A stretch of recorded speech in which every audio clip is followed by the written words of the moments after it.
Bonjour à tous, nous sommes le jeudi 30 juillet. Pour ouvrir le journal du jour, nous allons parler de ce bon vieux Théo Hernandez, pas si vieux que ça paradoxalement, mais dans nos esprits on a l'impression qu'il date de 150 ans. C'est peut-être une des raisons pour lesquelles il veut revenir en Europe. Alors est-ce qu'il a le niveau? Est-ce que c'est déjà foutu pour lui ou est-ce qu'au contraire il faut croire au rebond? Ce sera l'objet de la première news. On parlera ensuite de la situation médicale de Kroupi qui bouleverse absolument tout ce qu'on a dit précédemment sur le mercato, de Kolo Muani où on a enfin le dénouement d'une telenovela qui semblait être sans fin, de Suzuki qui intéresse toujours le Paris Saint-Germain et enfin d'un changement de logo qui est réussi pour l'EDF, non pas ceux qui font de l'électricité, ceux qui font du football.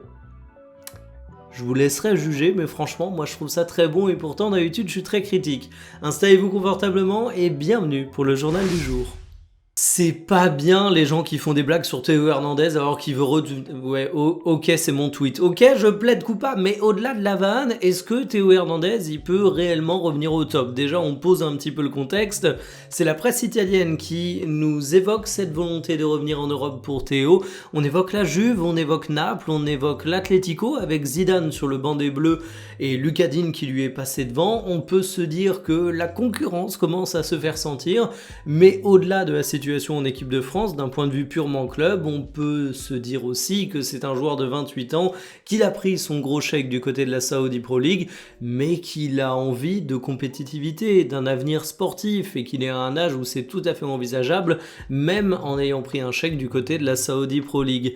Alors est-ce que Théo Hernandez peut se relancer en Europe?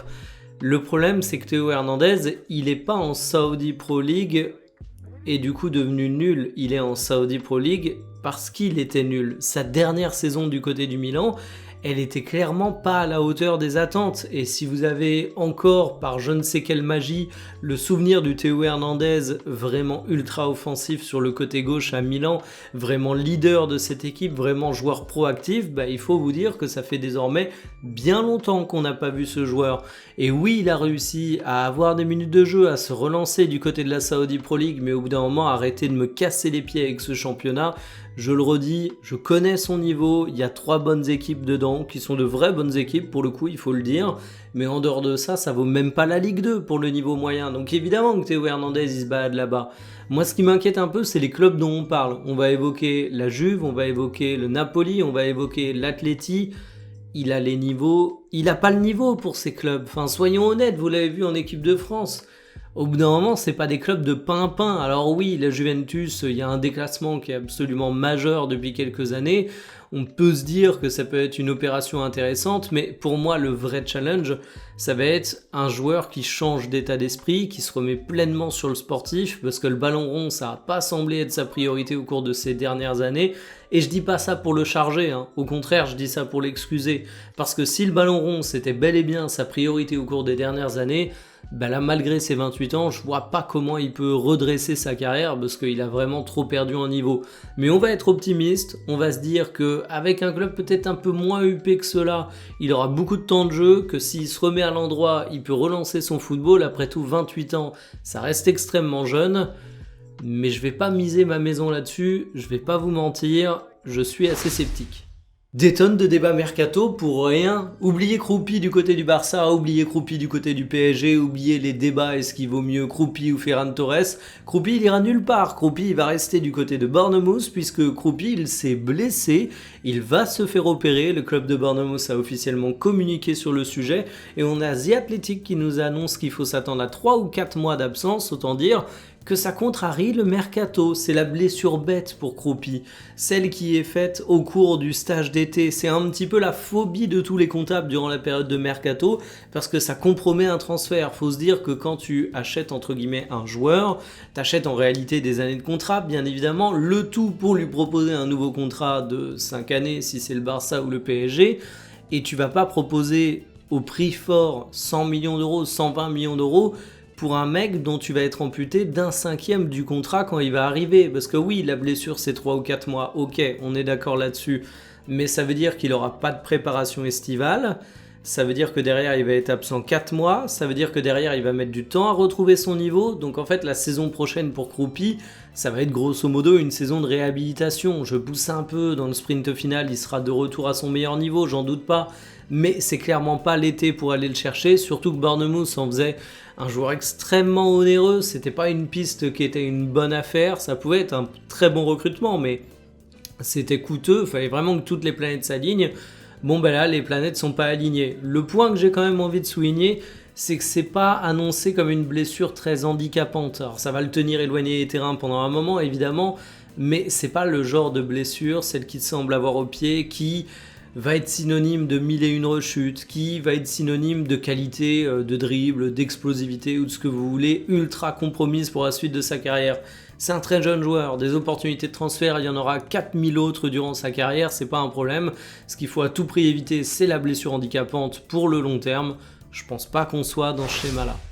C'était pire qu'une malédiction, mais le PSG s'en est enfin détaché. Kolo Muani est partant, il va signer à la Juve, mais il faut quand même se pencher un petit peu sur les détails. On parle d'un package qui serait à 38 millions d'euros fixes, 12 millions d'euros de bonus, donc potentiellement 50 millions d'euros au total. Et oui, je parle de prêt, même si c'est considéré comme un quasi-transfert, parce qu'il y a une option d'achat qui deviendrait obligatoire si la Juve est européenne, ça veut dire top 7 de Serie A. Je sais que la Juve ça pue un peu en ce moment, mais le top 7 ça me semble quand même être un objectif qui est facilement atteignable pour la vieille dame. Alors Kolo Muani, c'est un dossier que le Paris Saint-Germain se traîne depuis déjà pas mal de temps. Il a enchaîné les prêts, le PSG a économisé un peu de salaire, récolté quelques millions là-dessus, mais ça restait un boulet financier absolument énorme. Il y a d'ailleurs des débats sous chacune des news qui évoquent le fait que le joueur avait été acheté 90, 95 millions d'euros. Les Parisiens répètent sans arrêt que non, c'était 75 millions d'euros avec des bonus qui n'ont pas été activés. Alors je tiens à dire quelques éléments là-dessus. Petit 1, on cite des articles comme des preuves ultimes, mais tous les médias ont dit absolument tout et leur contraire sur le montant du transfert. Petit 2, les bonus, on ne connaît pas leur activation. Si ça m'a l'air relativement improbable que tous les bonus aient été activés pour Kolo Muani, voire même les premiers bonus, c'est pas non plus impossible, on n'en sait rien. Et petit 3, en fait, on n'a jamais vraiment su le montant du transfert de Kolo Muani au Paris Saint-Germain. Les médias ont avancé des chiffres, mais parce qu'il faut donner des chiffres, mais la communication officielle, on l'a jamais vraiment eu de façon claire et nette. Alors, il y a juste eu le club vendeur qui nous a communiqué le prix, tout compris, avec les bonus, sans donner le détail, autant vous dire que c'est une grosse entourloupe. Mais de toute façon, on va pas chercher à savoir si l'opération Kolo Muani au PSG, elle était rentable. La vérité, c'est que tu t'es planté sur ce recrutement, qu'il était temps de retirer l'épine du pied et que finalement, c'est pas une vente si dégueulasse que ça pour Paris. Le joueur, il était valorisé 20 millions d'euros. Faut se rendre compte du déclassement absolument majeur. Il a pas laissé une image absolument formidable partout. Et il y a que la vieille dame où finalement il a laissé une belle trace. Donc je suis plutôt content de le voir partir du côté de l'Italie. C'est un club dans lequel il a brillé. Je pense qu'il pourra encore briller à l'avenir. Il a de nombreuses années qui l'attendent au plus haut niveau. Ça l'a jamais fait au Paris Saint-Germain. C'est pas un mauvais gars pour autant. Donc franchement, je souhaite de la réussite à tout le monde dans ce dossier. Mais je trouve que c'est plutôt un bon choix après des négociations qui ont été très âpres avec la Juventus. Alors je préfère vous prévenir, je vais encore être le tonton gênant avec les blagues foireuses si Zion Suzuki signe bel et bien au Paris Saint-Germain. Enfin, vaut mieux être le tonton gênant qui fait des blagues un peu nulles que le tonton gênant qui a les mêmes opinions politiques que Daniel Riolo lors des repas de famille, vous en conviendrez. En tout cas, Zion Suzuki s'est annoncé comme une piste depuis déjà pas mal de temps du côté du Paris Saint-Germain. En ce moment, ça s'active d'autant plus fort qu'on a l'impression que oui, Paris a bel et bien envie de faire le portier. Il y a une concurrence avec la Juventus sur ce dossier, mais la Juve, c'est un peu le club clodo qui est sur plein de dossiers mais qui a absolument aucune thune. Je dis pas ça gratuitement, ils ont envie de faire Emiliano Martinez, mais là où ça bloque, étrangement, c'est quand il s'agit de sortir les billets et d'offrir un vrai salaire, voire un montant de transfert. Donc Suzuki, je pense que ça va être un dossier compliqué pour la vieille dame. Du côté du PSG, déjà je vais pas faire semblant d'être un grand connaisseur de Suzuki, je l'ai vu comme tout le monde à la Coupe du Monde, mais du côté de Parme, je l'ai pas beaucoup vu, je sais juste que c'est un jeune gardien de 23 ans qui a une bonne réputation et qu'il est évalué à 30 millions d'euros, donc généralement quand tu fais venir ce genre de portier, c'est pas pour cirer le banc, ça annonce une concurrence potentielle avec Safonov. On sait que Safonov n'a jamais convaincu pleinement Luis Enrique, il s'est retrouvé titulaire, mais à la base t'avais Donnarumma devant, à la base quand Donnarumma est parti t'as été recruter un autre gardien, donc c'est un petit peu un titulaire par défaut, il y a une concurrence qui pourra se mettre en place, mais la concurrence, il y en a un qui en rêvait et qui la voit s'éloigner, c'est Lucas Chevalier. Il y a quelques semaines, on annonçait que Chevalier était déterminé à rester au Paris Saint-Germain pour regagner sa place de titu. Bon, mais désormais, il faut se dire que quel que soit le gardien titulaire, si c'est Safonov ou si c'est Suzuki, s'il y en a un des deux qui se plante, bah c'est l'autre qui va réussir à en bénéficier, qui va avoir du temps de jeu. Chevalier, il va même pas être envisagé dans l'équation. S'il reste à Paris, il va choisir la playlist dans le vestiaire si on lui confie des responsabilités, il va ramasser les ballons à l'entraînement, mais c'est à peu près tout. Donc je pense que ce transfert de Suzuki, c'est surtout un moyen d'indiquer très clairement la porte de sortie à Chevalier. Alors évidemment, ça aura d'autres impacts que ça, mais quand je dis que c'est surtout ça, c'est que à l'heure actuelle, l'analyse la plus directe qu'on peut en faire, c'est que Chevalier, il n'est pas dans les plans de Paris. Nouveau logo pour l'équipe de France, et une fois n'est pas coutume avec les nouveaux logos, c'est un banger, je sais pas ce que vous en pensez. Alors oui, il y a eu des critiques comme quoi le France sous le FFF était un petit peu trop gros, j'ai moi-même fait une vanne là-dessus, mais n'oubliez pas que sur l'ancien, on avait déjà la doublette FFF et France, même si je suis pas fan de l'écriture en vague comme ça, mais ça passe. Sur le reste, je trouve que c'est une réussite absolue.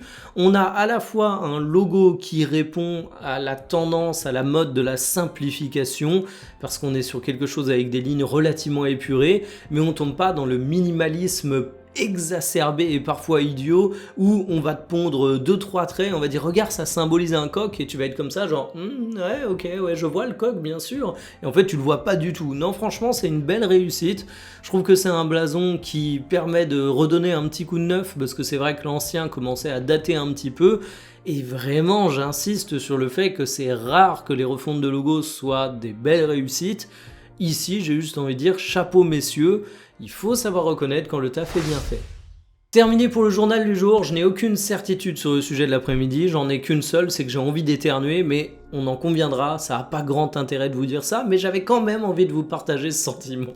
Donc cet après-midi, en fait j'ai pas mal de sujets qui traînent un peu ici et là, que j'ai envie d'évoquer, je préfère rien vous teaser.